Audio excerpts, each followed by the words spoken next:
Hello, everybody. Welcome to Littlejohn's Yarns. I'm Alysha. If this is your very first time here, this is where we talk about crochet and yarn and drink some wine or tea or whatever you're drinking right now.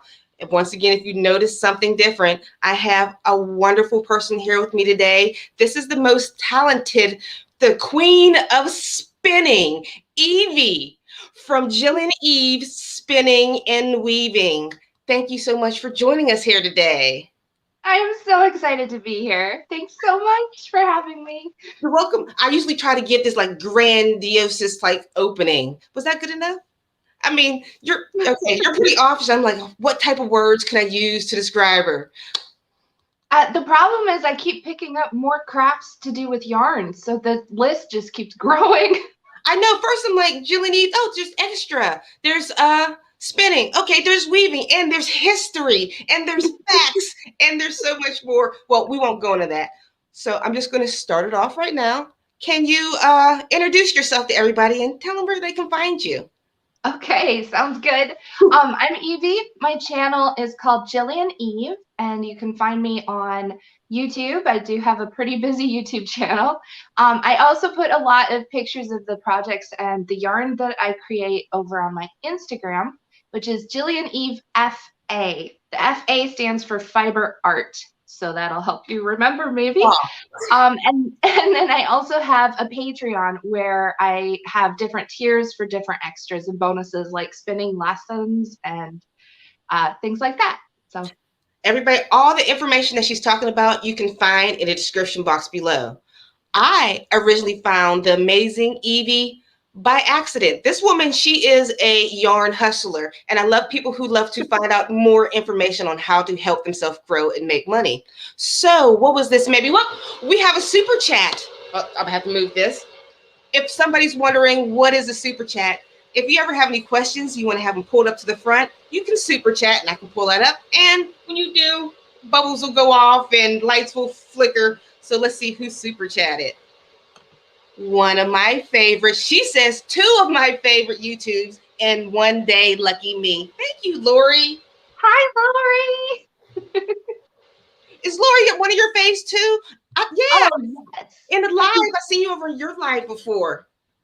definitely. Lori has been learning to spin with my channel, and I've just had such a wonderful time watching her just make better and better yarn and do projects with her yarn, and all it's really great. Lori's amazing. Hi, Lori. So when you guys think like, oh, YouTubers don't know anybody who they follow, look, we're both like, hey, Lori. You're like the famous Lori now.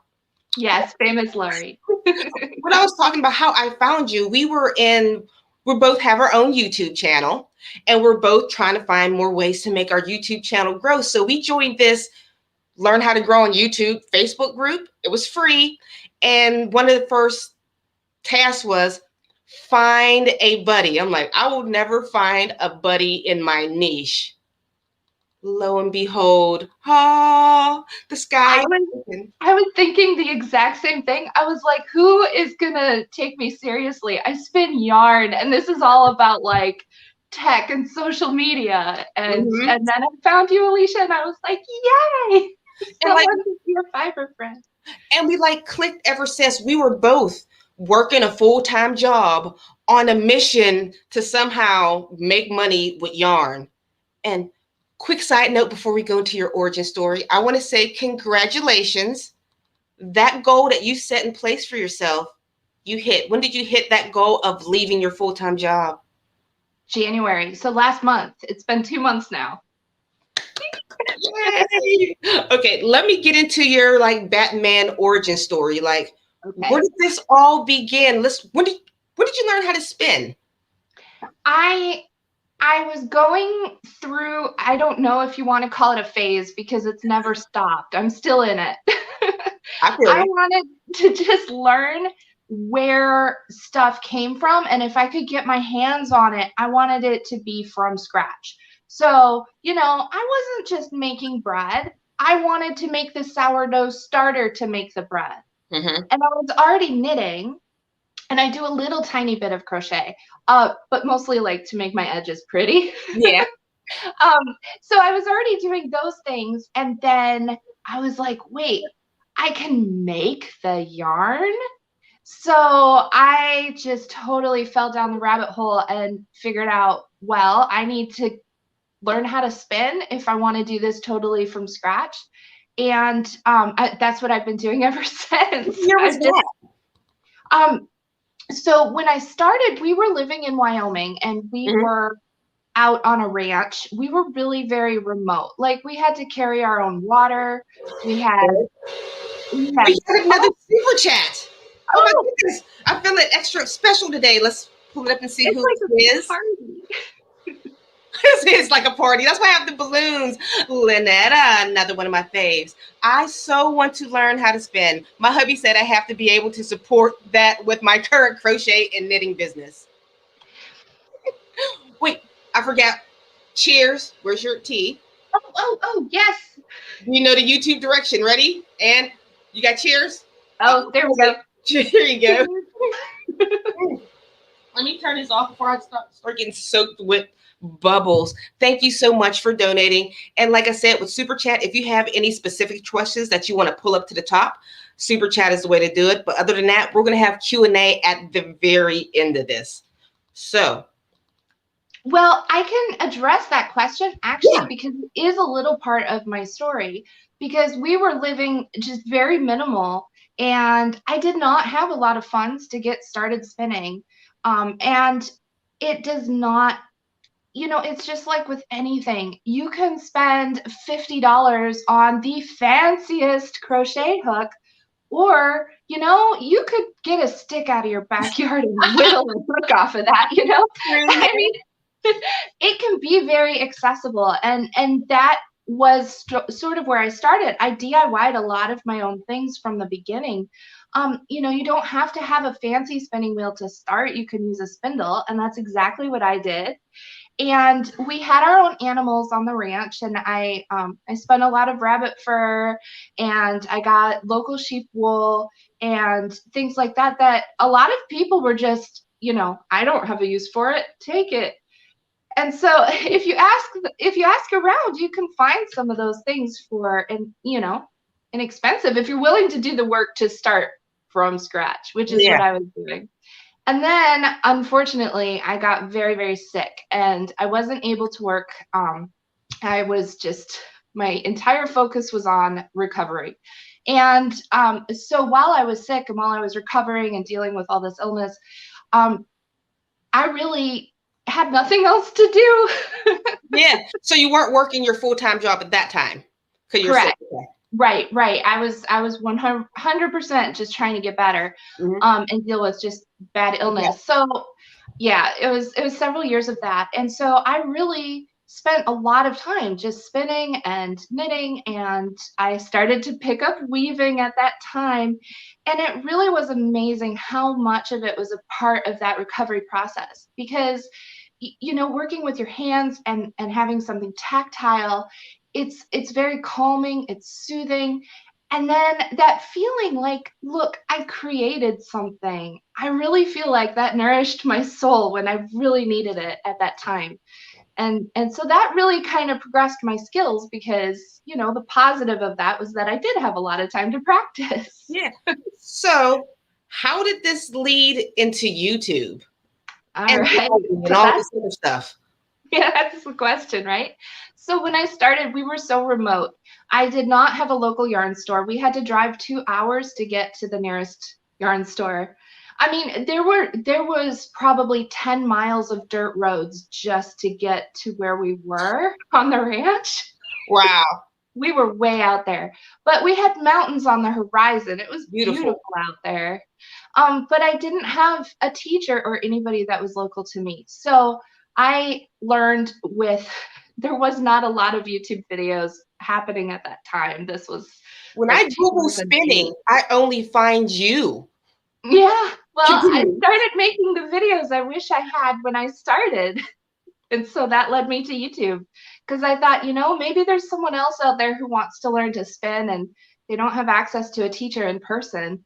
And, with COVID right now, it kind of worked out because there are a lot of people who don't have access to the in-person festivals or in-person teachers or shops or whatever, that might have been available before. So I feel like certain crafts are kept lock and key.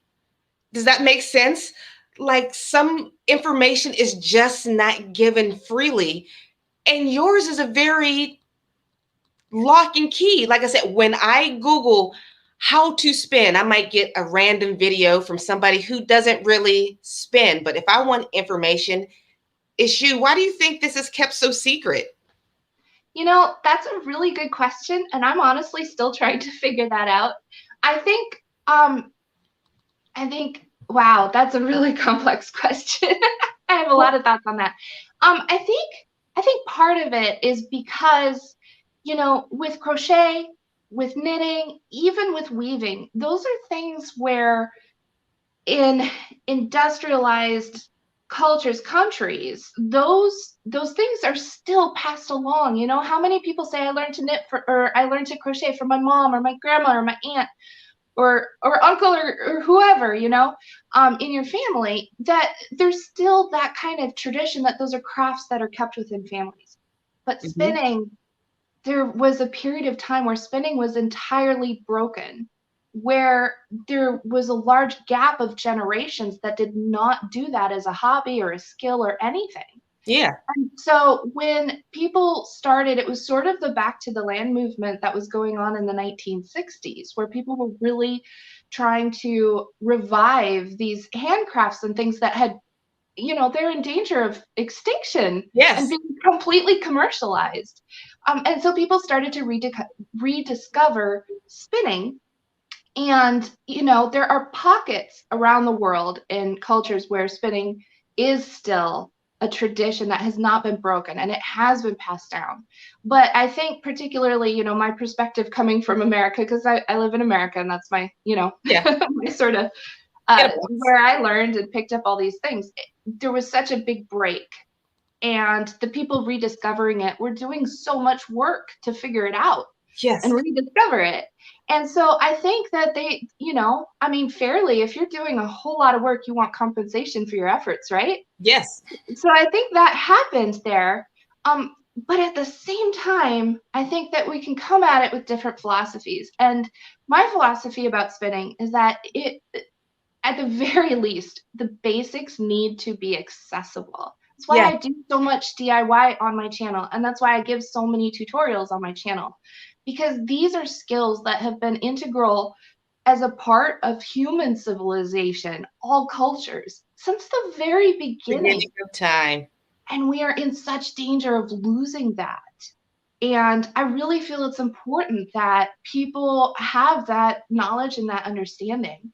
I think that, for what I have on Patreon, that I would say, come pay me for this, that's when it's more of the very direct, skill building stuff where, it's all stuff you could go out and find. But come to me and I'm giving you my skill as a teacher. Yeah. But I really feel like the skill of spinning needs to be something that is shared and taught and given, and that we don't need to lose that. See, that's what I like about you and your approach to teaching. You take a completely different approach to teaching than other tutorial YouTube channels. You take a more historic approach. How does that work for you? And how does your audience feel about that? Me personally, I love it. I'm glad you love it. I've always loved it, and it's always been part of my thing. But as you know, with YouTube, and when you start a channel, they always say niche down, niche down, niche down. Be specific. And so when I started, I was like, all right, we're just gonna be specific, spinning. But in the background, I've always loved the history. I've always looked into the history and studied the history. And so here and there, I would pop in with these little tidbits about history, and my audience loved it, just like you. Yes. And people said, we want more history. And so it was really my audience that I listened to and thought, if people want more of this, let's do more of this. I think I did describe this to you or somebody else. I was talking about you. I compare your channels, some of your historic tutorials, to cooking channels.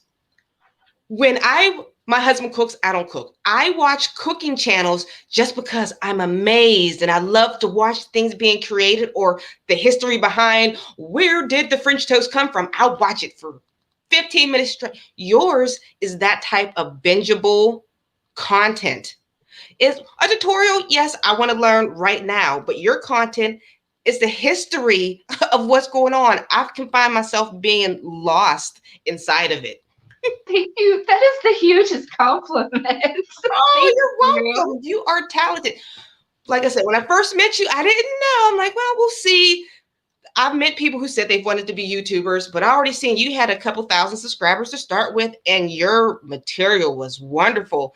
And me and her, you guys don't know this, we compared not compared thumbnails. What's the word I should use?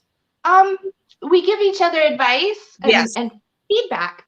That's the word. We give each other feedback. Everybody in any type of yarn community, please don't be stingy. Give feedback and give. The more you give, the more you receive. Community over competition. Yes. Thank you. I'm going to have to remember that. I know I've heard it before, but it's going to be out of my head anyhow. So what is everything that you do? So you are a YouTuber. Is there anything else that's on your table plate? Okay. So many things. All right. So yeah, I spin. Mm-hmm. I also process fiber. So I mean that's a whole other skill set. I will get raw fleece, like cut it off the sheet, put it in a bag, and hand it to me. And I will wash it. I will clean it up, card it, comb it, get it ready for spinning. And sometimes I blend it up and make really unique kinds of yarns that way. And then, of course, I spin, and I do all kinds of spinning. And that's part of the history connection, is that I love learning different techniques and exploring different techniques and using that as a way to educate people, about different cultures or times in history when people were doing different things. That's so fun. Okay, so there we go. I also knit, and I weave. I've been learning nail binding. What's that? Very interesting. What is that? Tell me, please. It predates crochet. It's older. It's older than knitting. So it's done with a single needle. And it's different because instead of making stitch, stitch, stitch, you pull the entire yarn through the stitch. Okay. And then you go to the next one and pull the entire yarn through the stitch. So you use a whole bunch of shorter lengths and you join them together. And do you have a video on that yet? I have a live stream where I was talking about it. I've been trying to get a little better at it before I showed off again. True. Okay.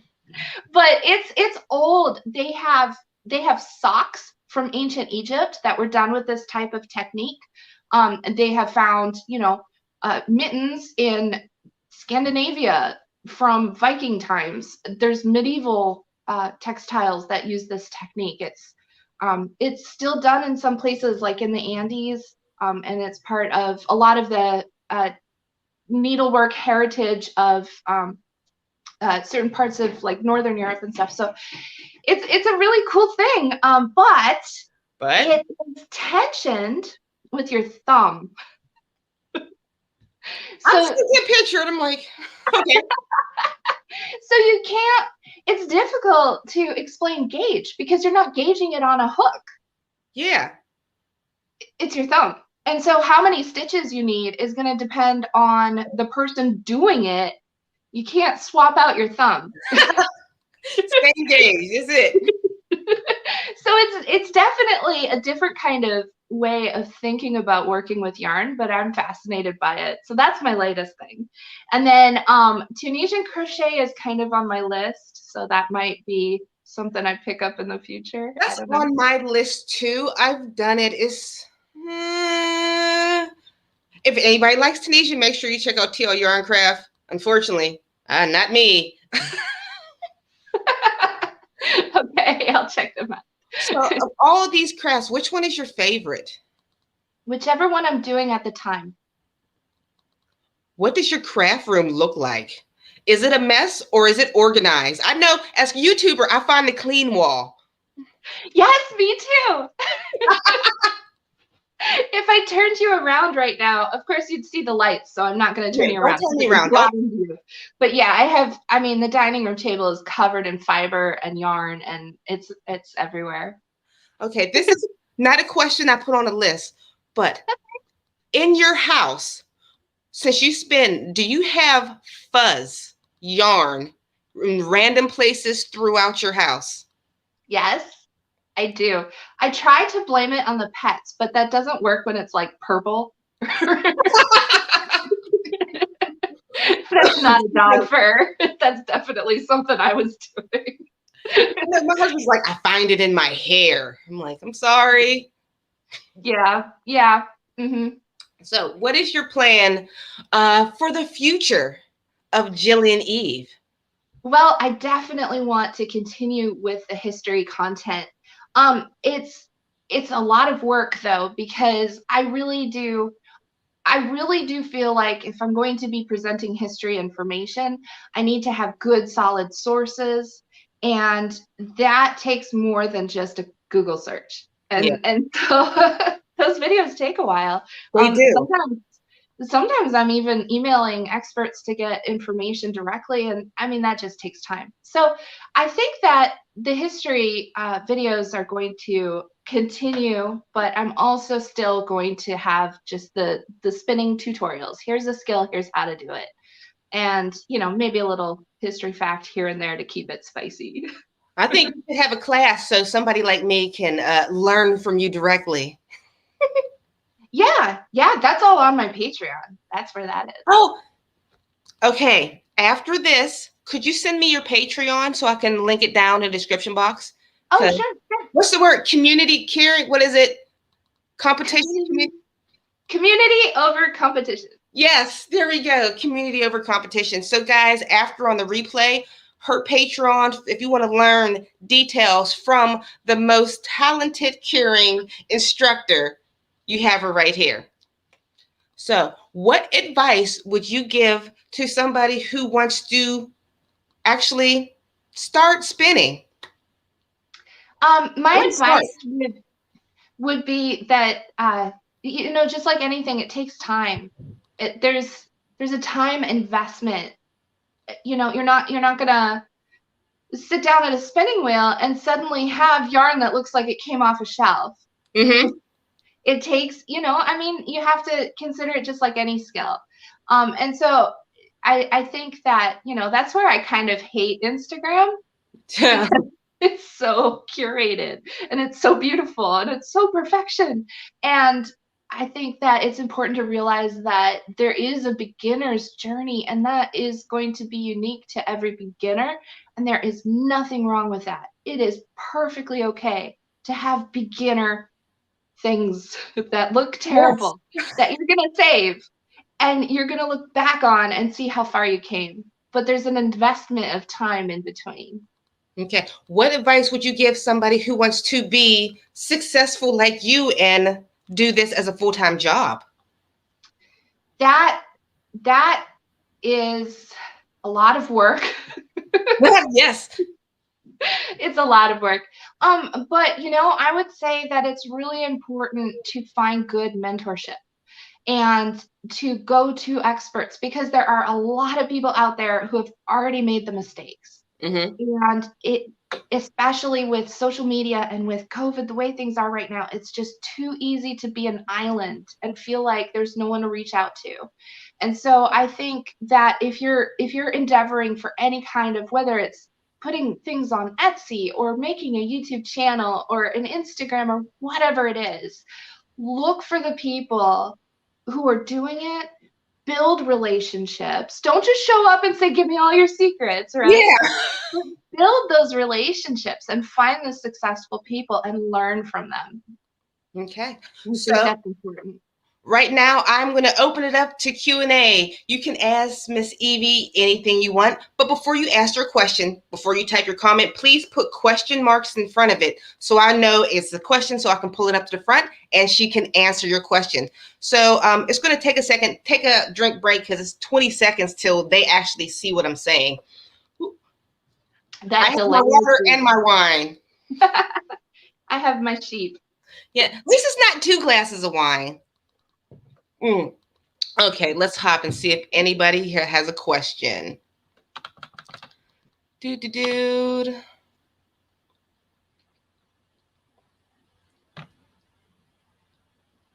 Give me a second. Sorry, it takes a sec. Oops, I didn't mean to pull that up. Sorry, I meant to scroll down. Here we go. Found one. Crafty Chat, welcome back. Have you ever spent acrylic? Yes, I have. And I think that acrylic is absolutely a fiber. It is valid. I think it's a valid fiber, even for spinning. You don't have to only spin wool, or if you choose not to use animal fibers for a personal conviction, an allergy, textile, tactile reasons, whatever. Acrylic, yes, I have. I think I have 2 videos on my channel about spinning acrylic. It is different. I mean, fundamentally, it's a different construction, so it takes a little bit of a different kind of feel and technique. But absolutely, you can spin acrylic for sure.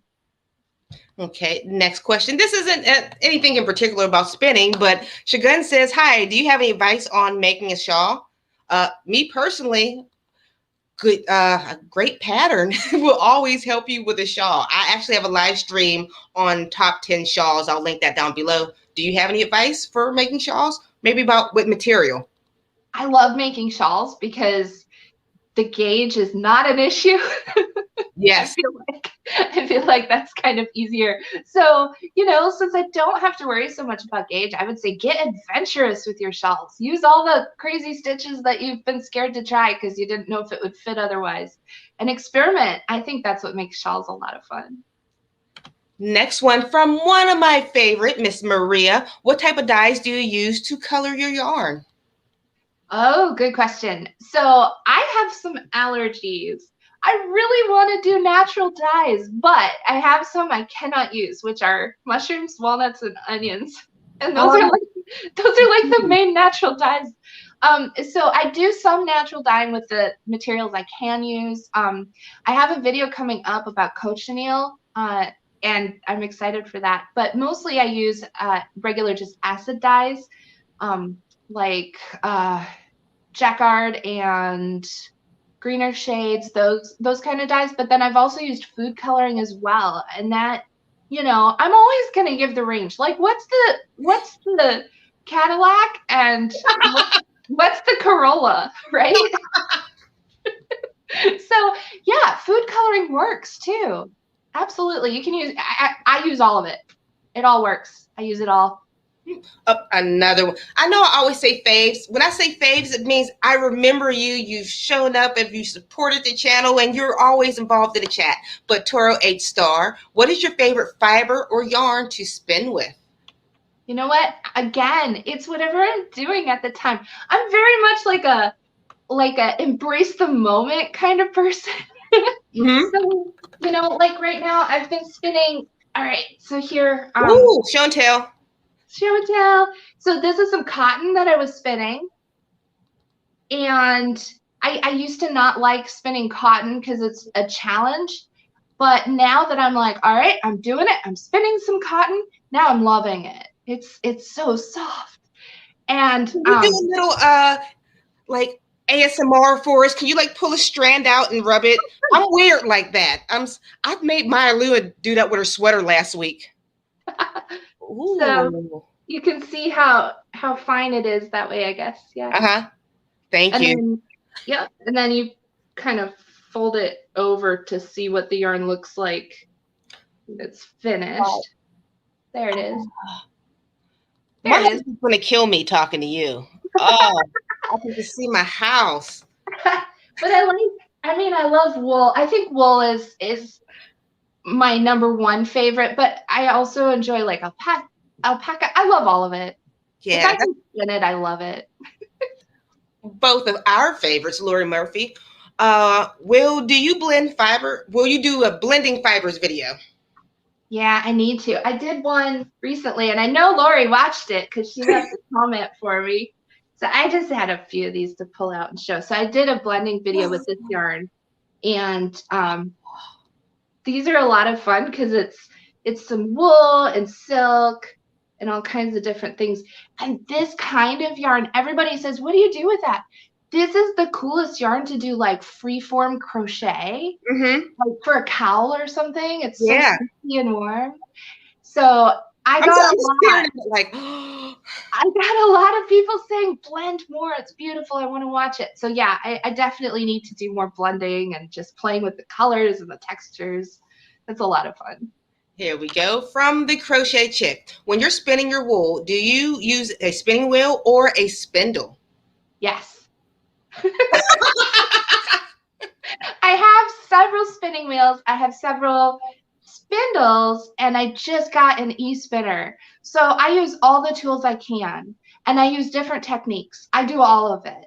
An e-spinner. I think is that the little electronic one? I was going to ask you about that. I seen it online. I'm like, is this a gadget I want to test out? Did you do a video on that?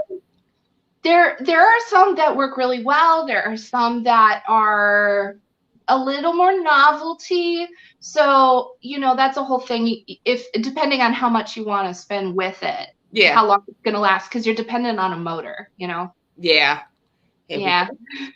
Next one, Denise, how you doing? Would you consider selling any of your fiber you spin? I like the idea of rabbit fur you said you spun. Yeah, I do have a rabbit fur video actually coming up. And just so everyone's aware, the rabbits are not harmed. It's just like getting a little, like going to the groomer and getting all the extra, it's like a little haircut. You feel fresh and good. Afterwards, you're like, ooh, that's for the rabbits. Just so that people are aware that no one is, harming the rabbits. I don't sell the yarn. I used to, and I also did commissions in the past.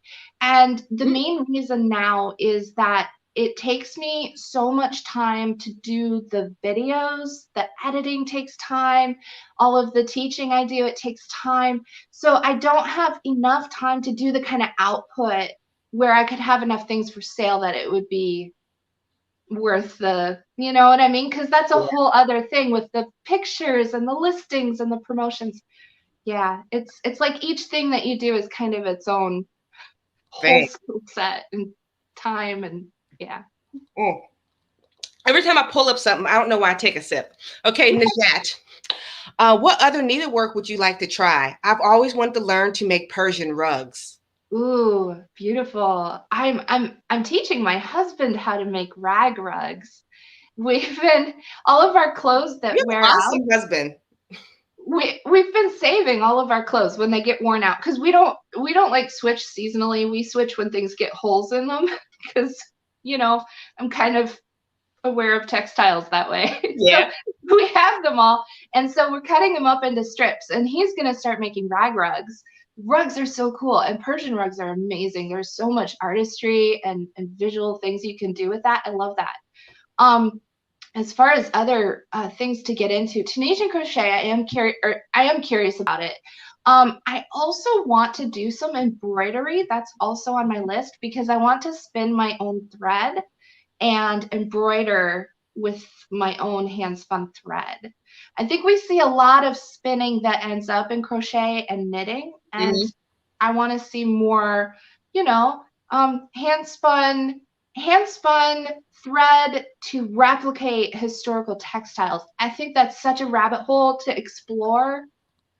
I think if I'm ever trapped on a deserted island, I want you with me. I feel like we're going to be okay. Do you know that show, Naked and Afraid? I love that show. Me and my husband watch it. We binged the whole, 15 seasons. I love that. I'm sorry, go ahead. No, I'm always looking at what they have on their island or wherever they are, and I'm like, oh, I could make a shirt. You just need I'm like, why don't they have shoes? Why don't they weave themselves some shoes? What type of what? I'm like,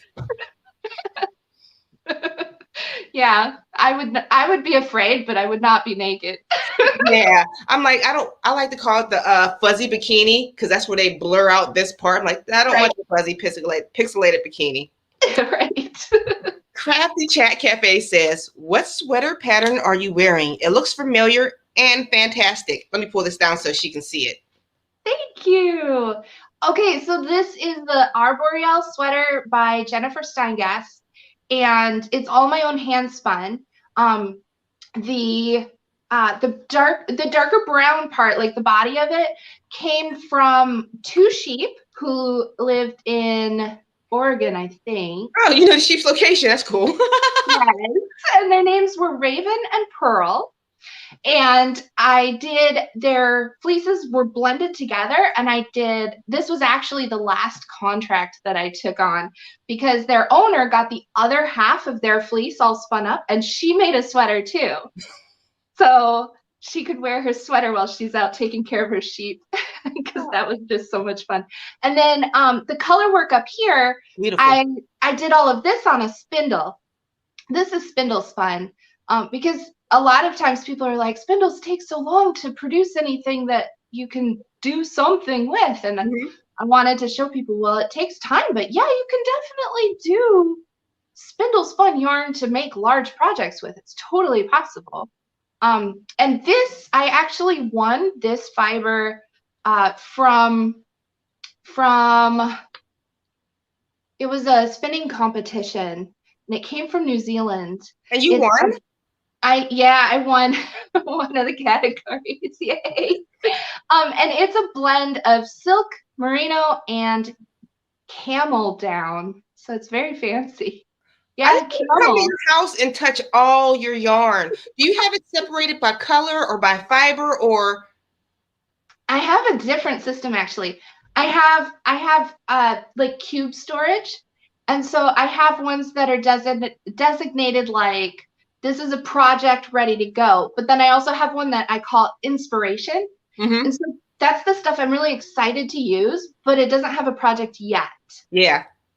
And then the deep storage goes in the basement. I understand. And that's mostly separated by type.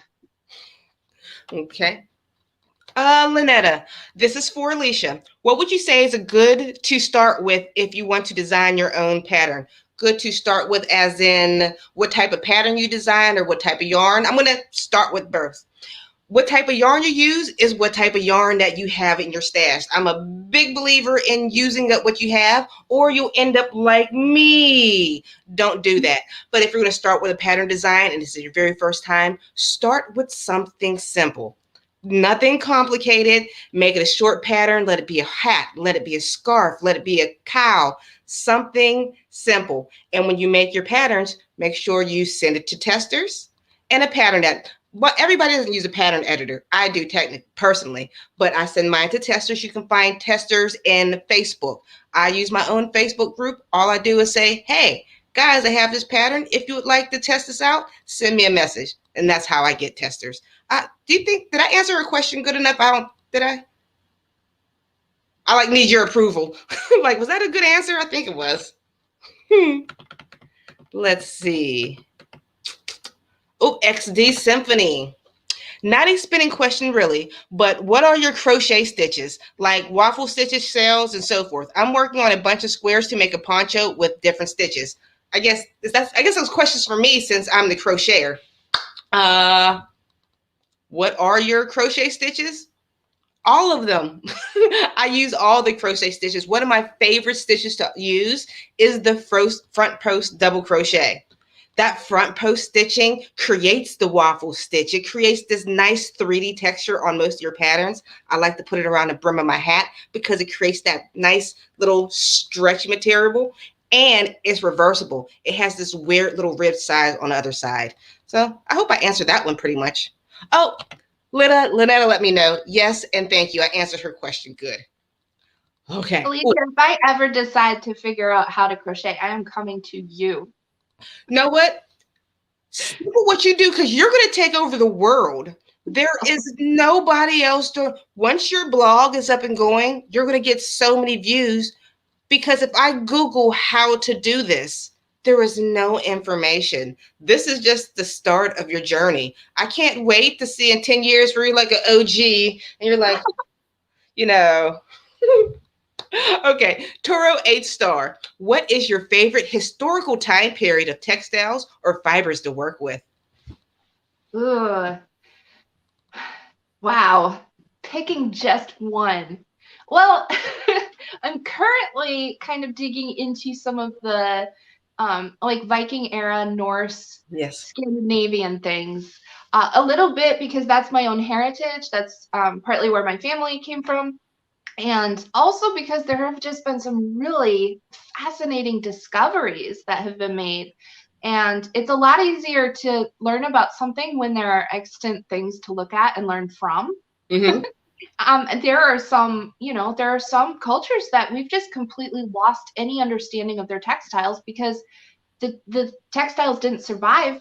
And if they didn't do, like paintings on a stone, we have no idea what kind of fashions they were wearing. But so right now I'm kind of digging into the Norse stuff. I also really like Northern European short-tailed sheep, which is a whole family of breeds.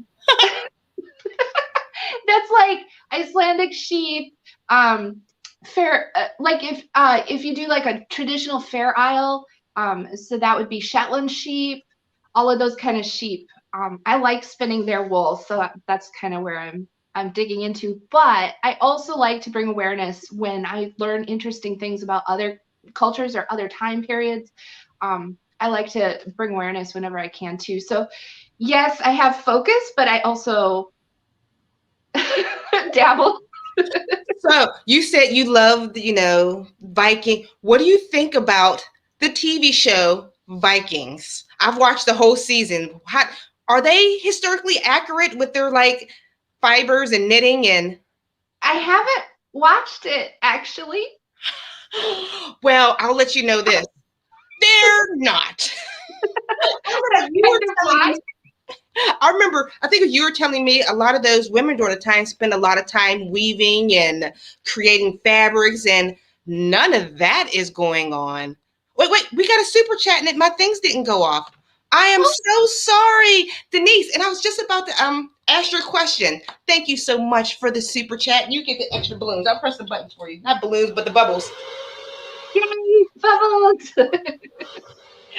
Cheers to you, Denise. Oh. Yeah, wait. Remember, it's to the opposite side. Bleep. There we go. And I have to scroll up. I know you had a question. I swear I've seen it. Here it is. There it is. Denise again. I love crocheting with thread. I've started tatting using thread spun as well. I want to do tatting. I just haven't. Have you done it before? I haven't, but I am seeing more and more people tatting. And this is where I'm like, no, I have to stop and I have to focus because I keep collecting different techniques. I'm going to try. I'm not a tatting expert. I've actually never done it before. But if you've ever seen, like you said, with crochet thread, these like beautiful, intricate, like little tiny flowers, and it's just amazing. So I want to try that. Let's see. Relic Goods. Okay, can you explain sizing? 8.4, 8.6. I'm confused how this equals CYC ratings. This is a different language to me. Is this for you? Oh, okay. I don't know that. What's she saying? Well, if this is talking about different yarns, then I'm not sure about the CVC ratings, all of it, but I do know that when you have the number / a number, typically, particularly for weaving, the first number is going to be the gauge of the yarn.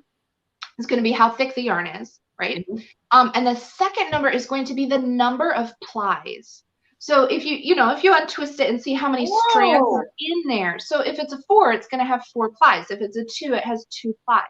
So that way you can tell how many strands are twisted together. And then the first number is gauge, and that's the thickness of the yarn itself.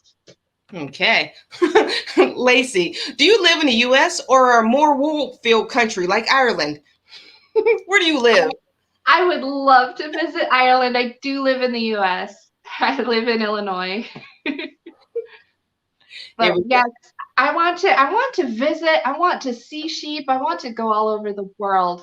We're stuck right now. We can't go anywhere. So I get to see my backyard, maybe the pharmacy. That's about it. Yep. Najat, if you want a fun and accurate show, watch horrible stories. I have to remind myself to write that down. I usually have my pen. Yeah, the history is full of horrible things.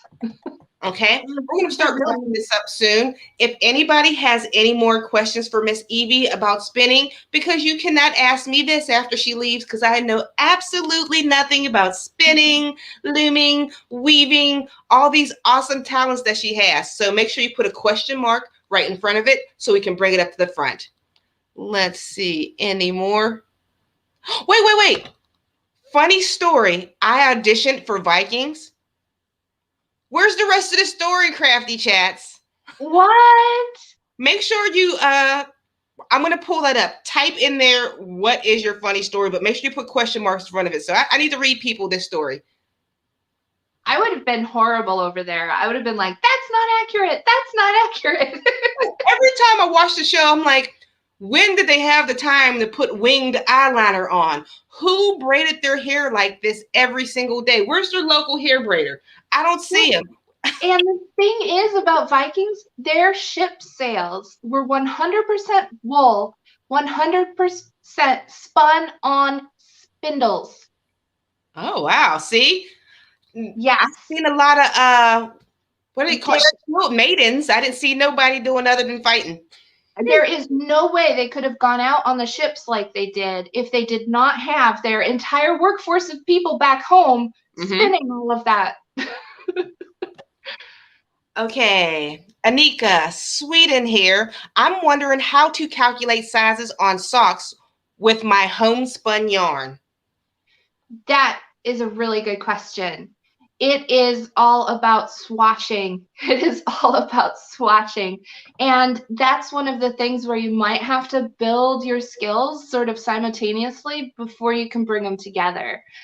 So it might help to do a lot of commercial knitting, to understand patterns and gauge, and to get better and better as a spinner so that you can adjust your gauge and you can adjust your yarn to match or be how it needs to be for the pattern.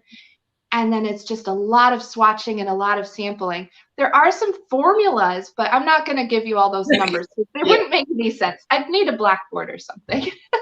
I do have some of that on my blog for calculating those things. Yeah, there's a lot there, but definitely you have to swatch. You have to swatch. Okay, we got the Be Continued Crafty Chats Cafe.